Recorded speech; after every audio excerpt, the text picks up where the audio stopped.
Hello.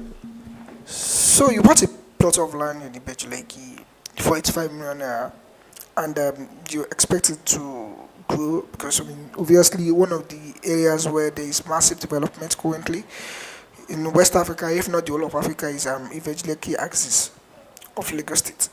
So in Ibeju-Lekki, we have the Dangote refinery, we have two free trade zone, Lekki free trade zone and Lagos free trade zone.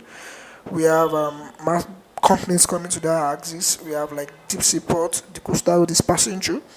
So having a plot of land in that place is like literally having gold.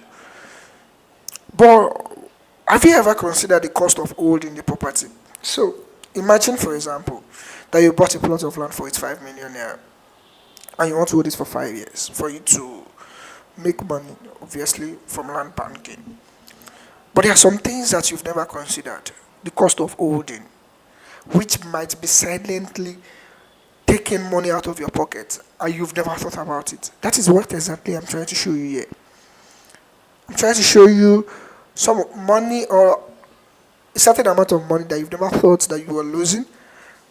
Or does it even make any financial sense to actually do land banking in Ibeju-Lekki? So come with me. So let's look at this analysis. We have a plot of land for 85 million naira. The cost of purchasing, that's agency and legal, 55%. Survey, 1.5 million naira.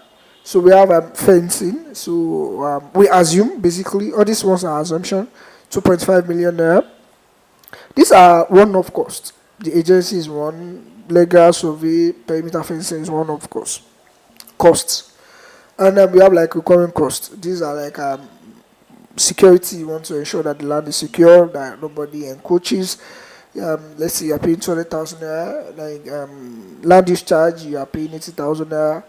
Clearing, you want to keep the property in shape, like in good shape in case you want to sell it. You don't want it to be too bushy. So that means you have like 60,000 naira. Maybe you are clearing it maybe like 2 times a year, 30,000 naira assumption. You pay land use charge to government, obviously. Community, oftentimes community, if you have the land in the community, they will often collect like developmental levy and all of those. So we have like inflation 10%, growth rates, 20%, like over a year, like every year 20% annually. We have like general inflation 10%. You have like holding period of 5 years and cost of sale like 10% at exit. So considering all of this assumption, this is what you are expected to make at the end of your 5 year holding period. There is like something to be considered here. Holding inflation is like 10%. There are like two inflation. We have like our general inflation, our holding cost inflation. Holding cost inflation comes as a result of like, let's imagine that money could have been used for something else. So there is the cost of holding it, like the inflationary cost of holding it. If like you like, it's just like having your money in your bank. There's like inflation that's affecting it, and there's like general inflation. Currently, general inflation is like around 15%. So we are just going to average it for like, it can go up, it can go down. Nobody knows. So we are averaging it like for like next 5 years. We have like say 50%, like over a period of 5 years. Not like 50% more, like about 10%. It might go lower, it might go higher. Who knows? So all these are assumptions. So after adding our other costs like perimeter fencing, other fees that comes with it, then recurring costs.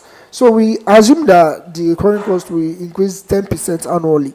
So like if this is why you see like 200,000 a year, 220,000, that's 10% annually for like 5 years. Perimeter fencing, land use charge, and everything. So this is total cash out for first year. We assume that you do the fence as year one. So that this now 50,000 naira, for example, now 50 million naira. Sorry, 95 million naira is like your cost of buying and documentation. You do the fencing at year one, as we calculate everything with your recurring cost. These are the other recurring costs for each year. So this is your value, how it grows.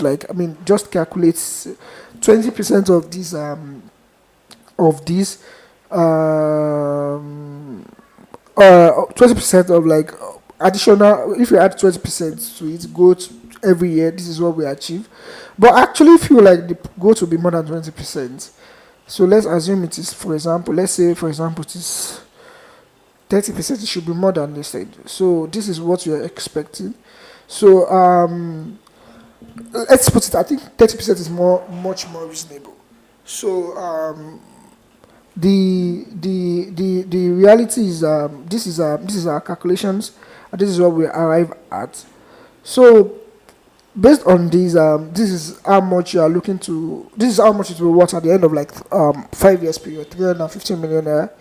And if the growth rate is 30% annually over a period of 5 years, that's 150% at year five.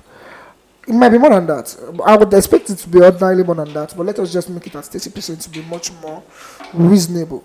So the cost of after deducting the cost of holding it, we have like 293 million naira. After deducting all the money we've spent at the end of our holding period, the total money would have gained from this to this 184 million naira.